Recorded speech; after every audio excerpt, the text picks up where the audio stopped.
Bonjour, nous allons vous parler de la préparation, l'accompagnement et les soins d'urgence attribués aux chiens de travail lors des OPEX et parfois en l'absence de vétérinaire. Alors pourquoi en l'absence de vétérinaire? On sait qu'on est là, on sait qu'on est présent, mais parfois il se peut que certains groupes partent sans vétérinaire, ce qui est d'ailleurs bien dommage parce qu'on est de plus en plus sollicité pour notre travail. Alors déjà, je voudrais repositionner un petit peu le débat parce qu'on a une législation et on peut pas passer outre. Le chien de travail, c'est un animal. L'animal a très longtemps été considéré comme un bien. La législation a évolué parce que la société évolue. L'animal ne peut plus être considéré juste comme un bien qu'on change. On ne peut plus entendre maintenant, le chien de travail, c'était son job. Ah bah oui, il est tombé de la falaise, tant pis pour lui, on n'a pas de veto, c'est pas grave, on va le laisser mourir par terre. Non, c'est plus possible ça. L'animal est un être, c'est écrit dans le Code civil, c'est un être vivant, doué de sensibilité. Il reste sous le régime des biens, on est bien d'accord, mais par contre, il va falloir s'en occuper, en prendre soin. Et tout mettre en place pour que ce chien de travail, qui est un outil, mais qui est aussi un être vivant, soit pris en charge de façon optimale. Nous avons vu à nombreuses reprises la loi dite Matras qui nous rappelle que nos opérations de secours sont là pour protéger les personnes, mais aussi maintenant les animaux. Donc la présence du vétérinaire est fondamentale. On doit être présent pour pouvoir confirmer ou pas si une intervention est justifiée et puis prendre les mesures adéquates en fonction des espèces, des animaux. Un petit point que vous n'avez pas l'habitude, c'est que nous, on ne peut pas déléguer d'actes. Les vétérinaires, c'est marqué dans notre code rural, c'est marqué dans notre code de déontologie. Nous ne sommes pas habilités à déléguer les actes. Nos assistants, nos auxiliaires de santé ne sont pas habilités à avoir la responsabilité d'actes. On ne peut pas déléguer une injection à une infirmière, on ne peut pas déléguer un protocole. C'est interdit par la loi française actuellement. Alors évidemment, en OPEX, on peut discuter effectivement de tout ce qu'on peut faire. Alors c'est là où c'est un petit peu subtil. Où est-ce que commence le soin? Où est-ce que commence le secours? C'est un petit peu comme ce que vous faites en secourisme. Le secourisme canin, tout le monde peut en faire. Vous avez des formations sur Internet, vous avez des éducateurs canins qui font des formations de secourisme canin, et c'est très bien. Ils vont effectivement vous inculquer, et c'est ce qu'on fait nous au SINO, on va leur donner les clés pour pouvoir répondre à une angoisse, à un stress de l'animal, à une défaillance organique, et puis mettre en place les premiers gestes, les premiers soins pour que tout se passe bien. Donc ces gestes de secourisme canin, il faut les anticiper. Vous ne pouvez pas les inventer le jour J. Alors vous avez des capacités médicales, on va franchir la barrière d'espèce, ça va être facile pour vous qui maîtrisez l'humain. Mais par contre, comme tout, si on anticipe, on est bien meilleur. Donc on va essayer en tout cas d'anticiper pour aller donner le geste qui pourrait peut-être sauver l'animal, en tout cas ne pas faire de dégâts. Pourquoi le chien de travail, c'est si important? Le chien de travail, c'est un outil qui sert vraiment pour les sapeurs-pompiers. C'est pas une vue de l'esprit. Ce chien, il sauve des vies, comme tout sapeur-pompier. Le chien de travail, chez les pompiers, à la base, c'est un chien de quête. Il n'a pas besoin d'odeur de référence pour aller trouver la victime. La victime, c'est toute odeur humaine, que ce soit un bébé, que ce soit un vieillard. Il faut des années de travail pour arriver à éduquer un chien de travail pour qu'il fasse sa mission. Il nous offre en moyenne une dizaine d'années à nos côtés. La retraite, ça se prend quand le chien est fatigué. Il n'y a pas d'âge limite de retraite. On n'est pas encore, comme pour les humains, on est obligé de les mettre en retraite. Si le chien a le mental et le physique, il continuera jusqu'à ce que son conducteur et lui décident d'arrêter. La formation d'un chien de travail, donc c'est 2 ans. Je vous ai mis un petit diagramme à côté pour que vous évaluiez un petit peu le coût. Le coût le plus cher du chien, c'est pas l'acquisition, c'est pas le vétérinaire, c'est la formation. C'est le temps qu'on va passer à former ce chien. Et ça coûte cher. Et ça coûte cher financièrement, mais ça coûte cher aussi affectivement. Parce que avec notre chien, on est vraiment, alors je dis notre parce que je suis aussi conductrice cynotechnique, on est vraiment un binôme. Et le binôme, il faut se faire confiance l'un avec l'autre. Et donc moi, si mon chien tombe malade, s'il se fait mal, je sais qu'il va avoir confiance en moi pour pouvoir lui apporter les meilleurs soins, en tout cas la meilleure façon de le prendre en charge. Et ça, quand on est en période de catastrophe, où déjà tout est dramatique, où tout le monde va se mettre à donner de son temps, à donner de sa personne, et puis qu'il arrive un drame en plus sur un des effectifs, et notamment le binôme canin, et ben cette prise en charge, elle est vraiment fondamentale. Et si jamais il n'y a pas de vétérinaire autour du chien, et ben nous, vétérinaires, on va compter sur vous pour pouvoir apporter du soutien, au moins émotionnel, au conducteur.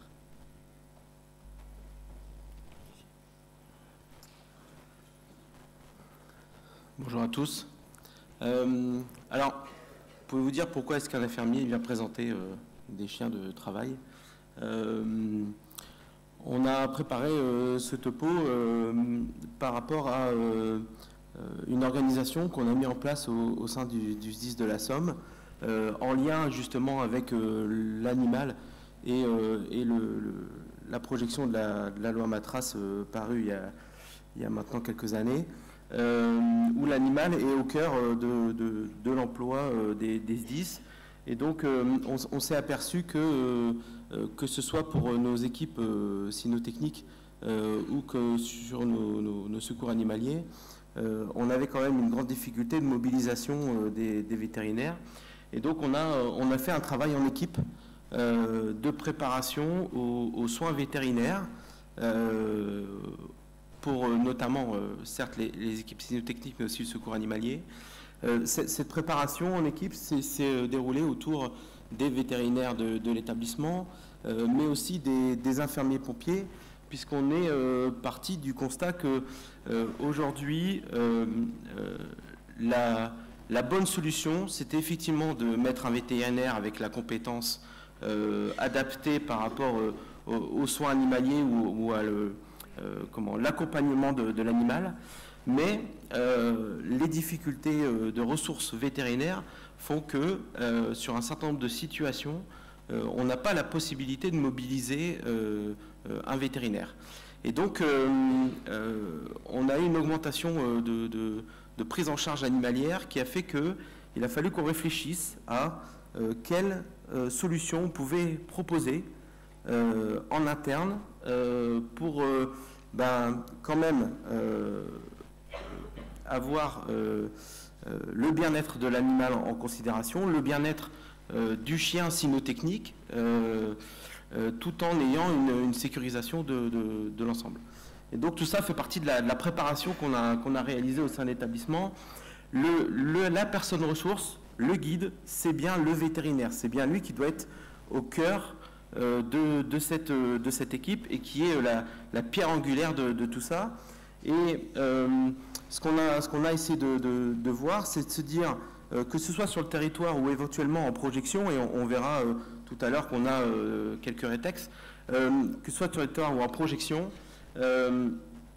il faut qu'on ait, en l'absence de ressources vétérinaires, peut-être une ressource qui ait une appétence de soins, qui peut être notamment un premier niveau avec les secours animaliers ou le maître, enfin le propriétaire du chien cynotechnique, mais en tout cas une compétence peut-être intermédiaire de soins qui vont permettre de prodiguer des soins vétérinaires, même si la délégation effectivement réglementairement est pas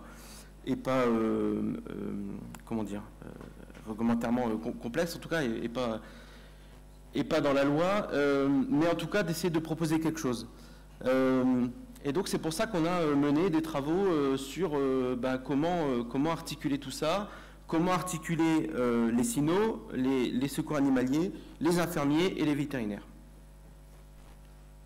Alors c'est passé par un certain nombre de documentations, de procédures, initialement travaillé avec le vétérinaire chef de l'établissement, et on a notamment une procédure d'infirmier en appui des vétérinaires. Et donc, alors attention, je vais peut-être vous donner un gros mot législatif, mais on a essayé de proposer une téléconsultation vétérinaire pour les infirmiers qui sont des situations particulières, puisqu'en fait, pour pouvoir appliquer la procédure, il faut qu'il y ait une ressource vétérinaire manquante. Alors, dans le process, on a bien sûr le vétérinaire sapeur-pompier. Chez nous, il n'y a pas d'astreinte, mais ils sont potentiellement mobilisables au téléphone.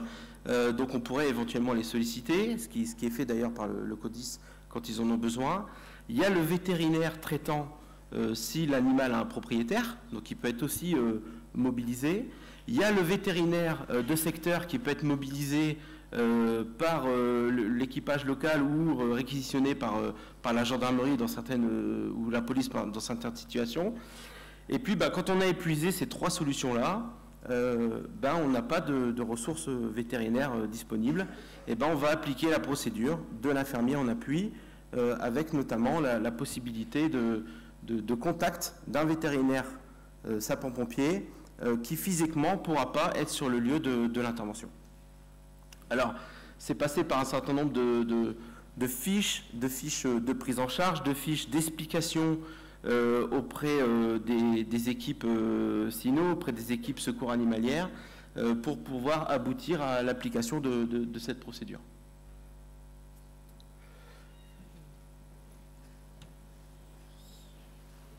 Alors du coup, comment on se prépare? On se prépare à déjà connaître ce que c'est un chien.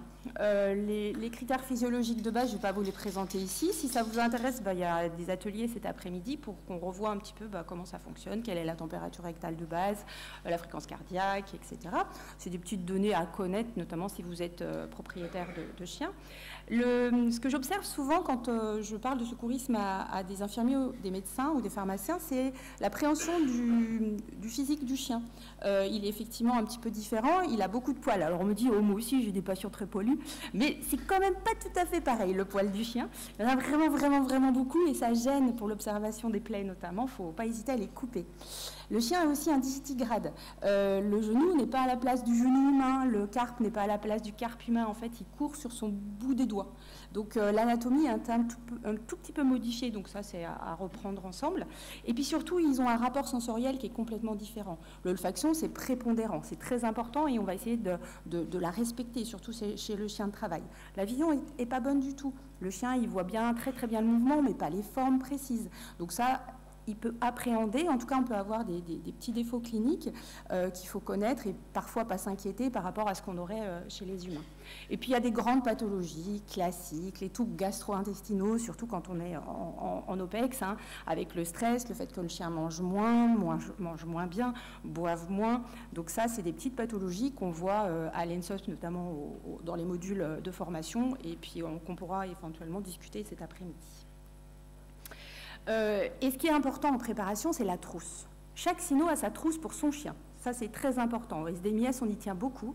Chaque chien est différent. On est tous différents. Moi, quand je pars en vacances, je n'ai pas la même trousse de pharmacie que chacun d'entre vous. Eh bien, les chiens, c'est pareil.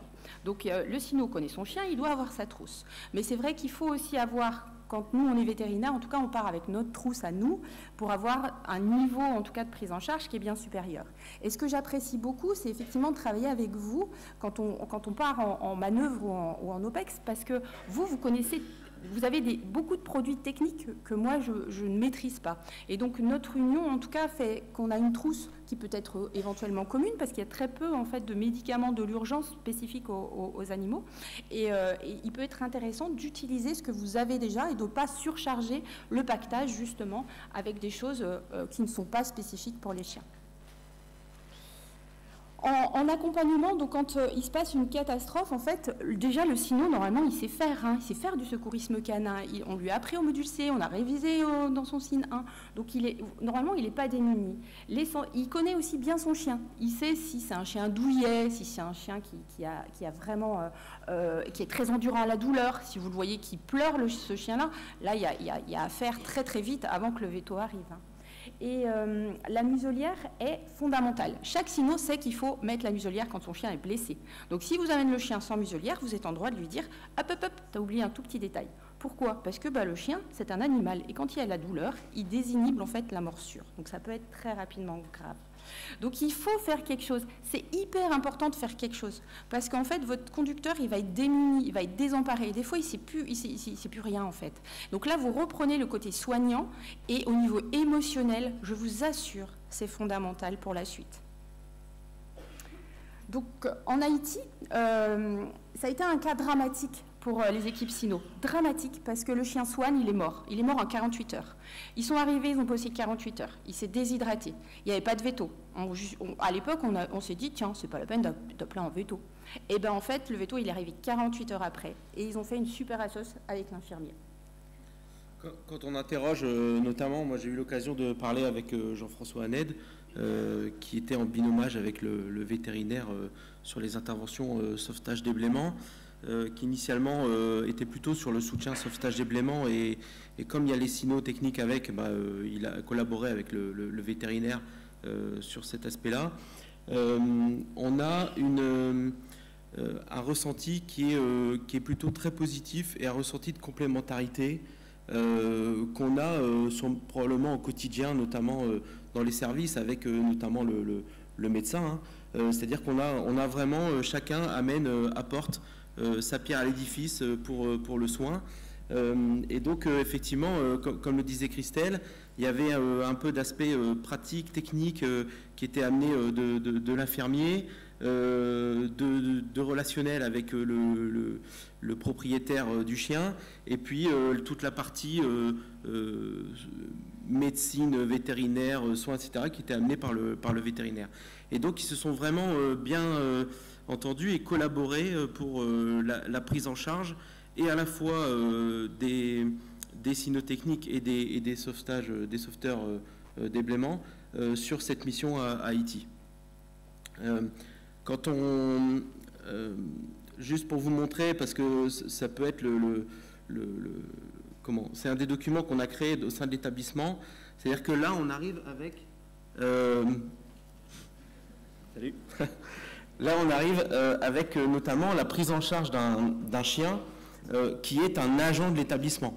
Et donc, comme tout agent de l'établissement, son soutien est réalisé par le vétérinaire en binômage ou par une procédure. Mais en tout cas, c'est vraiment un agent de l'établissement. Et au même titre que les soins qui sont réalisés dans le cadre des soutiens, on a créé une fiche bilan spécifique animalière. Alors certes, c'est beaucoup de choses à remplir, mais peu importe, ça permet quand même de tracer un certain nombre de choses sur l'animal dans le contexte de chien agent et chien qu'on a pris en charge pour la suite éventuellement de sa carrière au sein de l'établissement. Benoît, excuse-moi, il va falloir accélérer un petit peu, même beaucoup. Pas de souci. C'est une histoire de passionné, ça. Alors moi, juste pour Fitas, c'est une petite histoire. Et heureusement qu'il y avait un médecin ce jour-là, sinon il serait mort, ce chien.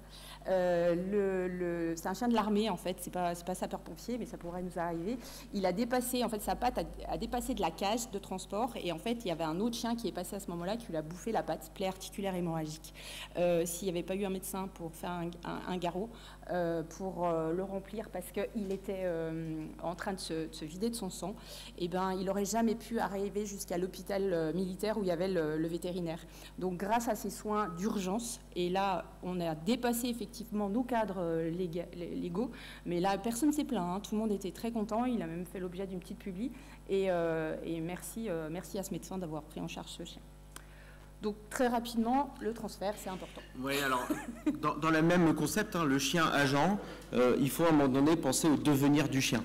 Le devenir immédiat, c'est qu'est-ce qu'on va faire du chien? Est-ce qu'il faut qu'il aille en clinique? Est-ce qu'il peut rester avec son propriétaire et le propriétaire continue les soins? Et donc il y a cette partie-là dans la fiche bilan, parce que il faut qu'on sache comment on va accompagner le chien, donc de façon immédiate, mais aussi comment est-ce qu'on peut l'accompagner pour que la blessure ou la problématique en intervention puisse lui permettre de garder ses activités au sein de l'établissement.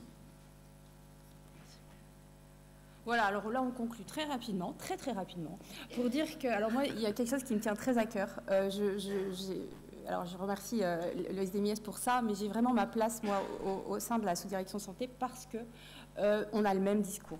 Vous m'avez entendu parler de soins, de gestes médicaux, de médicaments, de soutien psychologique. Enfin, je crois qu'on résume bien notre présence au sein des sous-directions de santé. Et comme ma présence est indispensable, votre présence, elle est aussi importante pour nos patients et nos équipiers canins. Merci de votre attention. Merci beaucoup.